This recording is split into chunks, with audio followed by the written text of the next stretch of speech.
Putik! Yan ka na naman eh!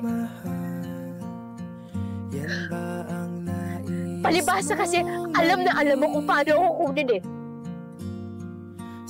Isang ngiti, isang kanta, isang akap, isang sorry. Wala. Umiikot na ulit yung mundo ko.